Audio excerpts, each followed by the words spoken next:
नमस्कार विद्यार्थी मित्रांनो, डिटर्मिनंट्स अँड मॅट्रायसेस या चॅप्टरमधील एक्सरसाइज 4.2 यातील third question using properties of determinant show that. आपल्याला डिटर्मिनंटच्या प्रॉपर्टी अप्लाय करून वापरून हे प्रूफ करायचं आहे. ही LHS ही RHS इक्वल आहे म्हणून प्रूफ करायचं आहे. पहा, येथे आपल्याला यूजिंग प्रॉपर्टीज म्हणजे प्रॉपर्टीज अप्लाय करायच्या आहेत, परंतु कंडिशन अशी नाही आहे विदाऊट एक्सपेन्शन, म्हणजे अशी कंडिशन नाही आहे. आपल्याला एक्सपेन्शन न करता तुम्ही हे प्रूफ करा.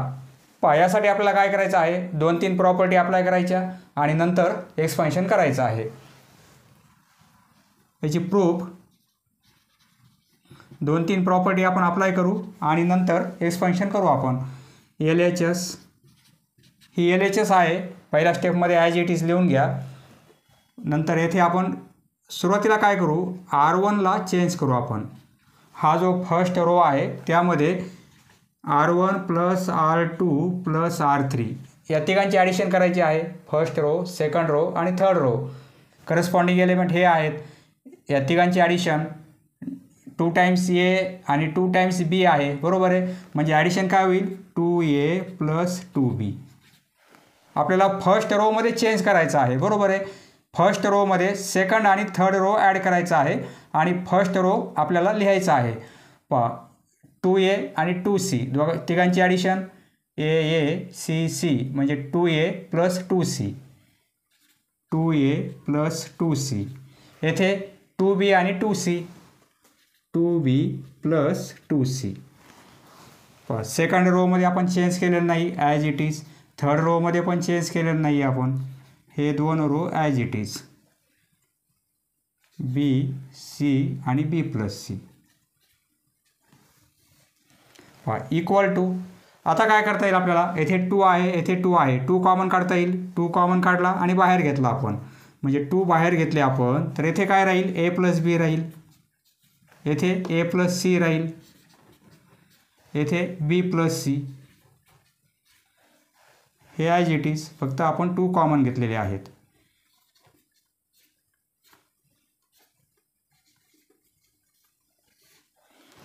Equal to.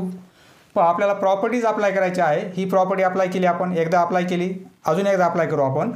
थोडं सिम्प्लिफाय करू आपण.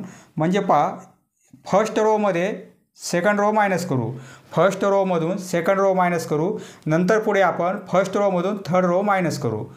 फर्स्ट रोमधून सेकंड रो मायनस करायचं आपल्याला, म्हणजे हे 2 ॲज इट इज. पहा, आपल्याला फर्स्ट रोमध्ये काय करायचं आहे, येथे ऑपरेशन लिहू आपण. R1ला चेंज करू आपण, R1मधून R2 मायनस करू. फर्स्ट रोमधून सेकंड रो मायनस करायचा आहे, म्हणजे या एलिमेंटमधून हा एलिमेंट मायनस केला, फक्त B राहील, बरोबर आहे. हा A मायनस होईल, फक्त B राहील. पहा, इथे लिहिणार B. येथे मायनस केला आपण, A मायनस होतील आणि C मायनस होतील, म्हणजे 0 राहील. C मायनस होतील, फक्त B राहील. फर्स्ट रोमध्ये आपण चेंज केलेला आहे, सेकंड रो मायनस केलेला आहे. सेकंड आणि third row as it is, म्हणजे A, B, A plus C, येथे C, येथे C आणि येथे B प्लस C. पण आता काय करू आपण, फर्स्ट रोमधून हा थर्ड रो मायनस करू. बाय R1मध्ये चेंज करू आपण, R1मधून R3 मायनस करू. पहा, एकदा R1मध्ये R2 मायनस केला, आता R1मध्ये R3 मायनस करू. येथे R1मध्ये 3ही रो आपण प्लस केलेले आहेत, म्हणजे इक्वल टू. हे 2 कॉमन ॲज इट इज. R1मध्ये R3 मायनस करायचा आहे, हा एलिमेंट मायनस करायचा. Bमधून B मायनस केला, येथे 0 होईल, बरोबर आहे. 0मधून C मायनस केला, म्हणजे मायनस C होईल. आणि या रोमधून हा रो मायनस केला आपण, B कॅन्सल होतील, म्हणजे हे मायनस C होतील. पहा, Bमधून B मायनस C, Bमधून आपल्याला मायनस करायचं आहे B प्लस C. हे B कॅन्सल होतील, म्हणजे मायनस C येईल, बरोबर आहे. Value minus C. सेकंड आणि third row as it is, A plus C, B plus C. पहा, 1, 2 आणि 3 वेळेस आपण प्रॉपर्टी अप्लाय केलेली आहे. आता आपण काय करू, एक्सपेन्शन करू. कारण आपल्याला कंडिशन नाही आहे विदाऊट एक्सपान्शन असं दिलेलं नाही आहे. पहा 2-3 प्रॉपर्टी अप्लाय केल्या तर एक्सपान्शन करू शकतो आपण. हा एलिमेंट प्लस घेतो आपण एक्सपान्शन करताना, हा मायनस घेतो आणि हा प्लस घेतो. बरोबर आहे. आपण एक्सरसाइज 4.1 मध्ये पाहिलेलं आहे. तीच प्रोसेस अप्लाय करायची आपल्याला इथे. पहा इक्वल टू, पहा आता हे एक्सपान्शन करू. हा नंबर प्लस घेतो आपण, हा मायनस घेतो, हा प्लस घेतो. बरोबर आहे. हे 2 0 असल्यामुळे हे 0च येणार आहे. जरी आपण डिटर्मिनंट घेतलं तरी 0 येणार आहे. हे मायनस आहे, हा नंबर मायनस घेणार, परंतु येथे मायनस असल्यामुळे मायनस मायनस प्लस सी होईल. आणि डिटर्मिनंट हा रो नको, हा कॉलम नको. म्हणजे एलिमेंट कोणते राहतील? ए सी बी आणि बी प्लस सी. ए सी बी आणि बी प्लस सी. यातून हा एलिमेंट आपण मायनस करणार. प्लस आहे, प्लस मायनस मायनस होईल सी. हा रो नाही आणि हा कॉलम नाही, म्हणजे ए प्लस सी, बी आणि सी. पहा हे एक्सपान्शन करू आपण आता. हे 2 0 लिहिण्याची गरज नाही. हे सी आणि हा क्रॉस मल्टिप्लिकेशन ए इंटू बी म्हणजे ए बी होईल, ए इंटू सी म्हणजे ए सी होईल. आणि बी यातून मायनस करणार आपण, हा मल्टिप्लिकेशन बी सी. हे मायनस सी, हा मल्टिप्लिकेशन ए सी, हा मल्टिप्लिकेशन मायनस करणार आपण, म्हणजे दोघांनाही मायनस साईन आपला होईल, म्हणजे मायनस ए बी आणि मायनस बी सी होईल. पहा इक्वल टू, आता काय करणार आपण? पहा हे सीने हा ब्रॅकेट मल्टिप्लाय करू, म्हणजे ए बी सी होईल प्लस ए सी स्क्वेअर होईल. पहा सीने मल्टिप्लाय करू, minus B C square, minus सीने मल्टिप्लाय करू, minus A C square, minus minus plus A B C, minus minus plus B C square. बरोबर आहे. पहा इक्वल टू, हे 2, हे ए सी स्क्वेअर प्लस आहेत, हे मायनस आहेत, कॅन्सल होतील. बी सी स्क्वेअर मायनस आहेत, हे प्लस आहेत, कॅन्सल होतील. काय राहील? ए बी सी आणि ए बी सी, म्हणजे 2 टाइम्स ए बी सी. हे 1 टाइम्स ए बी सी आणि हे 1 टाइम्स ए बी सी. बाकी टर्म आपल्या कॅन्सल झालेले आहेत. फक्त ए बी सी आणि ए बी सी, म्हणजे 2 times A B C. 2 into 2 4 होतील, म्हणजे 4 टाइम्स ए बी सी. हीच आपली आर एच एस आहे. Equal to R H S. Hence proved. Next sub question second. पहा हे आपल्याला प्रूव्ह करायचं आहे. ही साईड इक्वल टू ही साईड. पहा L H S equal to, पहा हे काय आहे? Log of y. याचा बेस किती आहे? एक्स आहे. हे आहे लॉग ऑफ झेड, याचा बेस आहे एक्स. वायचा लॉग, परंतु बेस किती आहे? एक्स आहे. याला आपण असं लिहू शकतो, लॉग वाय. हा जो बेस आहे त्याचाही लॉग घेऊ. Log Y upon log x, म्हणजे येथे आता बेस सारखा झालेला आहे. याला कसं लिहिता येईल आपल्याला? Log of Z upon log of x असं लिहिता येते आपल्याला. सपोज लॉग ऑफ ए आणि बेस बी असेल तर आपण कसं लिहिणार? लॉग ऑफ ए हा लॉग अपॉन बेसचा लॉग, लॉग ऑफ बी. परंतु ए आणि बी म्हणजे इक्वल असतील किंवा वाय आणि एक्स या व्हॅल्यू इक्वल असतील. सपोज लॉग ऑफ वाय आणि बेस पण वाय असेल तर आपण काय लिहिणार? Log of Y upon log of Y. Base पण ज्याचा लॉग आहे तोच बेस आहे. बरोबर आहे. हे कॅन्सल होईल, म्हणजे 1 अपॉन 1 म्हणजे व्हॅल्यू 1 मिळेल. हे कॅन्सल होईल ना, log Y upon log Y म्हणजे व्हॅल्यू 1 मिळेल. म्हणजे लॉग वाय त्याचा बेस वाय असेल तर व्हॅल्यू 1. त्याप्रमाणे लॉग एक्स असेल त्याचा बेस एक्स असेल तर हे काय होईल? Log x upon log x. बरोबर आहे. Log x upon log x value 1. किंवा लॉग ऑफ झेड असेल त्याला बेस झेड असेल तर हे काय होईल? Log of Z upon log of Z. Equal to 1. हे लक्षात आलं. म्हणजे 1ला आपण कसं लिहू शकतो, 1ला वायच्या फॉर्ममध्ये असंही लिहिता येईल, किंवा 1ला एक्सच्या फॉर्ममध्ये असंही लिहिता येईल, किंवा 1ला लॉग आणि झेडच्या फॉर्ममध्ये असंही लिहिता येईल. आपल्याला त्याच व्हॅल्यू आपल्याला पुट करायच्या आहेत. पहा, याला असं लिहू शकतो आपण, या 1 ऐवजी हे लिहू शकतो आणि या 1 ऐवजी हे लिहू शकतो. परंतु कोठे लिहायचं आहे आपल्याला? पहा, हा 1 आहे, हा एक्सचा कॉलम आहे, हा वायचा कॉलम आहे, बरोबर आहे. लॉग ऑफ वाय आणि हा झेडचा कॉलम आहे. म्हणजे हा एक्सचा कॉलम आहे, तर येथे ही व्हॅल्यू पुट करू आपण एक्सच्या फॉर्ममधली. म्हणजे कसं लिहिणार आपण?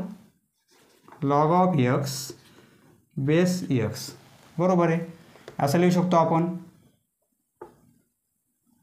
हे ॲज इट इज बाकीचं लॉग ऑफ एक्स, फक्त 1ची व्हॅल्यू पुट करायची आपल्याला.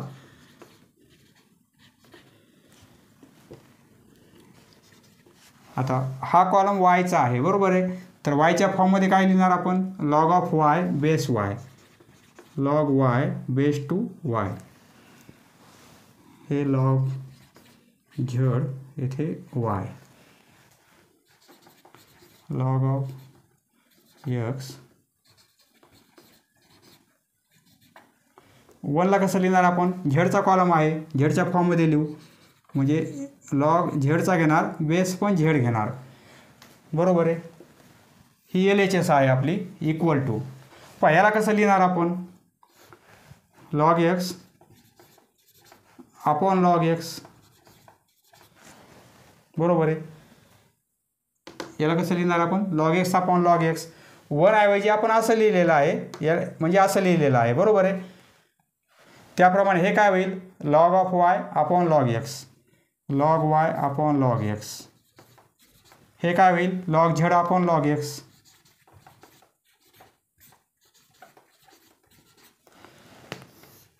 हे काय होईल? Log x upon log Y, log Y upon log Y, log Y upon log Y, log Z upon log Y. पहा, इथे प्रत्येक ठिकाणी log x log x log x आलेला आहे. येथे log Y log Y log Y. म्हणजे 1 upon log x common काढू शकतो आपण. येथे 1 अपॉन लॉग वाय कॉमन काढता येईल. त्याप्रमाणे येथे पण 1 अपॉन लॉग झेड कॉमन काढता येईल. हे काय होईल? Log x upon log Z, log Y upon log Z,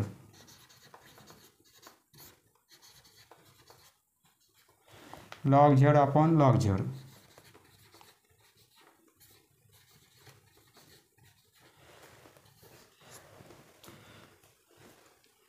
पहा, पुढे रिझन पण हेच लिहा, याप्रमाणे असं लिहू शकतो म्हणून आपण. इक्वल टू, येथे 1 अपॉन लॉग एक्स आहे, 1 upon log x 1 upon log x. म्हणजे 1 अपॉन लॉग एक्स या रोमधून कॉमन काढू आपण. येथे 1 अपॉन लॉग वाय आहे, 1 upon log Y 1 upon log Y. या रोमधून 1 अपॉन लॉग वाय कॉमन काढू. त्याप्रमाणे या रोमधून 1 अपॉन लॉग झेड कॉमन काढता येईल. म्हणजे 1 अपॉन लॉग एक्स कॉमन काढला आपण, 1 अपॉन लॉग वाय कॉमन काढले आणि 1 अपॉन लॉग झेड हे कॉमन काढले आपण, बरोबर आहे. काय राहिले ते? लॉग एक्स लॉग वाय आणि लॉग झेड राहील. लॉग एक्स लॉग वाय आणि लॉग झेड हे कॉमन काढलेले आहे आपण डिनोमिनेटर. तर काय राहील? Log x log Y log Z, log x log Y log Z, log x log Y log Z.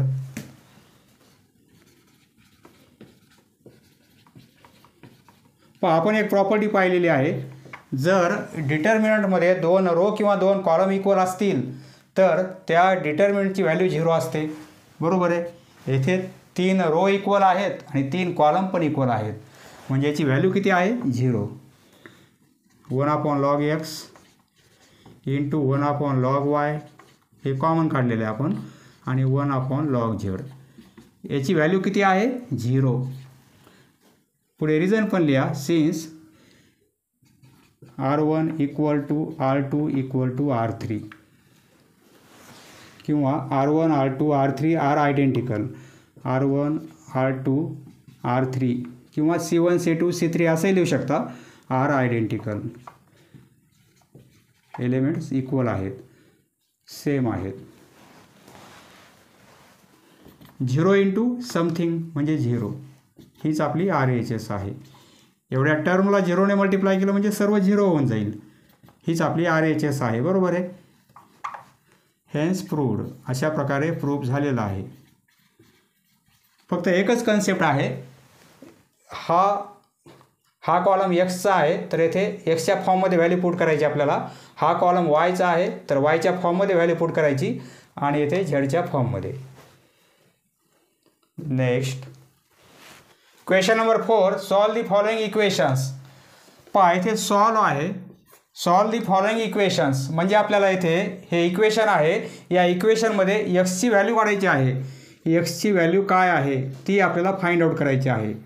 Solve the following equation, हे प्रूफ करायचं नाही आहे. ही LHS आहे आणि ही RHS आहे, हे प्रूफ नाही करायचं. इथे इक्वेशन येथे काय आहे, सॉल्व दी फॉलोइंग इक्वेशन. हे इक्वेशन दिलेलं आहे, सॉल्व करायचं आहे. म्हणजे आपल्याला एक्सची व्हॅल्यू काय आहे ती फाइंड आउट करायची आहे. म्हणजे आपल्याला काय करावं लागेल, डिटर्मिनंटच्या बाहेर एक्स घ्यावा लागेल. कसा घेता येईल पहा. जरी आपण येथे एक्सपेन्शन मेथड अप्लाय केली तर कॅल्क्युलेशन खूप मोठं होईल, परंतु एक्सची व्हॅल्यू आपल्याला मिळेल. परंतु त्यासाठी आपण काय करू, थोडं सिम्प्लिफाय करू. पहा त्यासाठी आपण काय करू, डिटर्मिनंटच्या 1-2 प्रॉपर्टी अप्लाय करू आणि नंतर एक्सपेन्शन करू आपण. पहा सोल्युशन याचं कसं लिहिणार आपण, हे इक्वेशन आहे, सॉल्व करायचं आपल्याला. येथे काय करू आपण, बाय, पहिली स्टेप इक्वेशन लिहून घ्या हे, नंतर बाय R1 मध्ये काय करू आपण, तीनही रो ॲड करू, R1 R2 R3. म्हणजे R1ला आपण कन्वर्ट कसं करू, हे 3 रो ॲड करू आपण, R1 plus R2 plus R3. म्हणजे काय मिळेल आपल्याला, देअरफॉर हे 3 रो ॲड, हे 3 रो ॲड आणि हे 3 रो ॲड. पहा रो आपल्याला R1 मध्ये चेंज करायचा आहे या रोमध्ये, त्यामध्ये हा सेकंड रो आणि थर्ड रो ॲड करायचा आहे. म्हणजे करस्पॉन्डिंग एलिमेंट हे आणि हे. बरोबर आहे. या तिघांची ॲडिशन x 3x होतील आणि हे 8 होतील आणि हे -1 म्हणजे +7 होईल. बरोबर आहे. तिघांची ॲडिशन 3x होईल. पहा आपण ऑपरेशन कोणतं करत आहोत, R1 मध्ये R1 R2 R3 ॲडिशन करत आहोत. R1 हा रो आहे, फक्त चेंज होणार आहे R1 मध्ये. R2 आणि R3 ॲज इट इज राहतील. 3x हे 8 आणि -1 म्हणजे 7 होतील, +7. बरोबर आहे. 3x 8 -1 म्हणजे 3x + 7.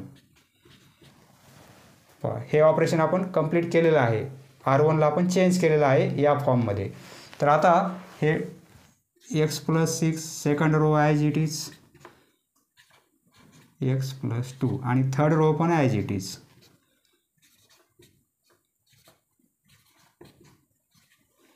इक्वल टू 0 हे इक्वेशन आहे, त्यामुळे इक्वल टू 0. देअरफॉर आता काय करू आपण, आपल्या एक्सची व्हॅल्यू काढायची आहे. हे कॉमन आहे, 3x + 7 3x + 7 3x + 7 तीनही ठिकाणी आहे, म्हणजे आपण कॉमन काढू शकतो. त्या 2 टर्म आपण कॉमन काढल्या म्हणजे 3x + 7 हे कॉमन काढले आपण, तर येथे 1 होईल. बरोबर आहे. येथे 1 होईल आणि येथे पण 1 होईल. हे as it is x + 6 x - 1 x + 2 x - 1 x + 2 आणि x + 6 इक्वल टू 0. पहा आपल्याला काय करायचं आहे, आता हे कॅल्क्युलेशन आपल्याला येथे एक्सपेन्शन करता येईल आणि व्हॅल्यू काढता येईल. परंतु काय होईल, एक्सपेन्शन करायला कॅल्क्युलेशन पुन्हा अवघड होईल. त्यासाठी आपण काय करू, येथे एक 0 आणू आणि येथे एक 0 आणू. म्हणजे हे 2 0 असेल तर आपल्याला म्हणजे एक्सपेन्शन करताना फक्त एकाची व्हॅल्यू काढावी लागेल. बरोबर आहे. येथे 0 आणू आपण. येथे 0 कसा येईल, जर या कॉलममधून हा कॉलम मायनस केला आपण, म्हणजे 1मधून 1 मायनस केला तर 0 होईल. येथे 0 आणण्यासाठी म्हणजे या कॉलममधून हा कॉलम मायनस करू आपण. बाय ऑपरेशन कोणतं घेऊ आपण, C1ला आपण चेंज करू. याला काय करू आपण, या कॉलममधून म्हणजे C1मधून मायनस करू C2 कॉलम. बरोबर आहे. ऑपरेशन काय होतील, देअरफोर 3x + 7 या कॉलममधून हा कॉलम मायनस करायचा आपल्याला. C1मध्ये मायनस करायचा C2 म्हणजे 1 - 1 0 होईल. बरोबर आहे. हे करस्पॉन्डिंग एलिमेंट आहेत या दोन कॉलमचे. तर हे x मायनस होतील. बरोबर आहे. हे मायनस केल्यामुळे या टर्ममधून ही टर्म मायनस केली आपण, तर -x मायनस केल्यामुळे हे प्लस होतील 1 आणि हे 6 म्हणजे फक्त 7 होतील. हे मायनस केले आपण. x -1 आहे, यातून मायनस करणार x + 2 बरोबर आहे. मायनस करणार म्हणजे x - 1 - x हे -2 होतील. हे कॅन्सल होतील. -1 - 2 -3 होईल. यातून हे मायनस केले आपण तर -3 आन्सर मिळेल आपल्याला. बरोबर आहे. C1मध्ये चेंज केलेला आहे. C2 ॲज इट इज म्हणजे 1x - 1 x + 2 आणि third column as it is. कॉलमला operation का केलं आपण? कारण इथे 0 आणण्यासाठी. आता येथे पण 0 आणू आपण. त्यासाठी आपल्याला काय करावं लागेल? या कॉलममधून हा कॉलम मायनस करावा लागेल. 1 - 1 केले तर 0 येईल. बरोबर आहे. पहा आता येथे 0 आणू आपण. आता ऑपरेशन कोणतं घ्यावं लागेल? C2चं. C2ला आपण चेंज करू. C2मध्ये काय करू आपण? C3 मायनस करू.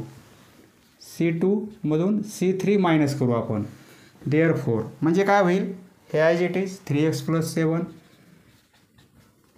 पहा x आपला डिटर्मिनंटच्या बाहेर आलेला आहे म्हणजे आपलं व्हॅल्यू काढायला सोपं जाईल. आपल्याला C2मध्ये चेंज करायचं आहे म्हणजे column first as it is 0 7 -3.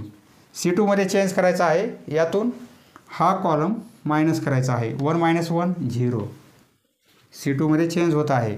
यातून हे मायनस केले आपण. x हे मायनस होतील. x कॅन्सल होईल. -1 आणि हे -2 होतील म्हणजे हे -3 होतील. यातून हे मायनस केले. x कॅन्सल होईल. 2 - 6 म्हणजे -4 होईल. आणि third column as it is 1x + 2 आणि x + 6 = 0. पहा =0 लिहायला विसरू नका कारण इक्वेशन आहे हे. 3x + 7. पहा आता आपल्याला एक्सपान्शन करता येईल. याला एक्सपांड करू आपण. एक्सपान्शन करण्यासाठी हे 2 0 आहेत. फक्त याचंच एक्सपान्शन करू आपण.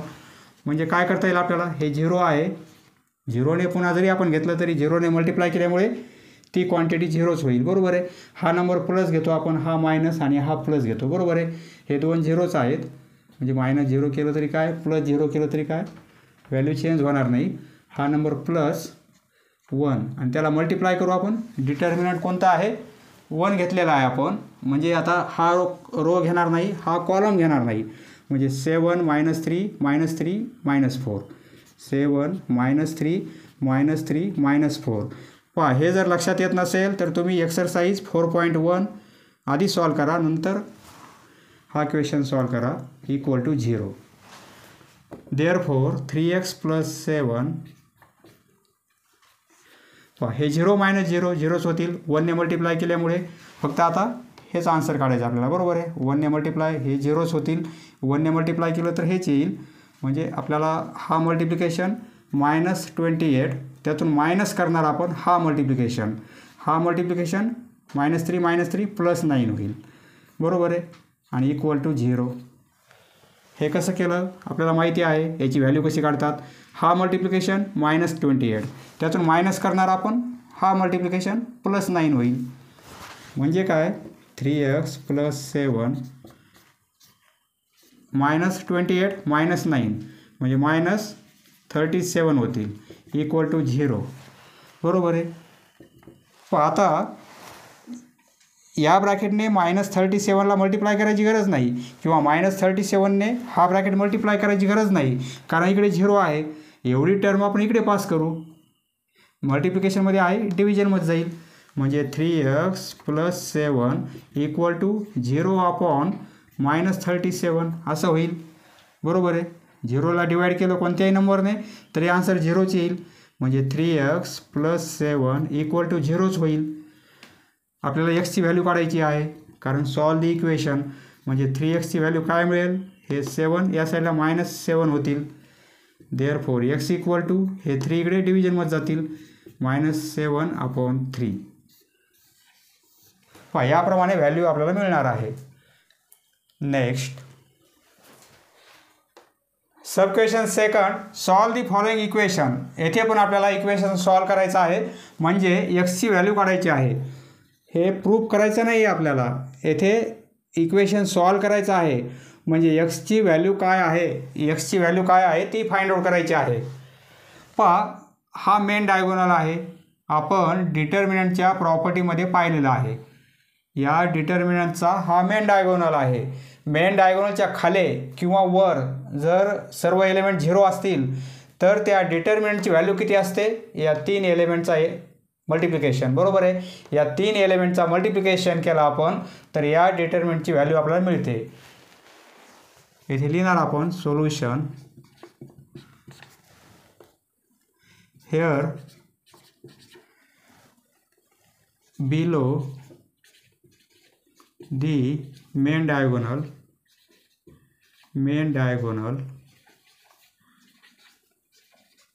all elements. मेन डायगोनलच्या खाली सर्व all elements are 0.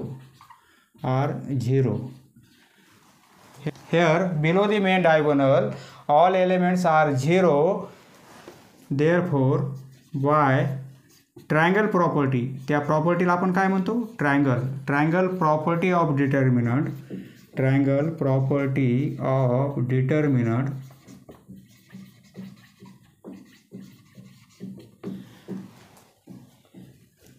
प्रॉपर्टी कशी होईल, तिघांचा मल्टिप्लिकेशन, हा element equal to 0. Therefore x -1 या ब्रॅकेटची व्हॅल्यू किती असेल, इक्वल टू 0. कारण हे दोन ब्रॅकेट इकडे डिव्हिजनमध्ये जातील, म्हणजे या ब्रॅकेटची व्हॅल्यू 0. और या ब्रॅकेटची व्हॅल्यू किती असेल, x -2.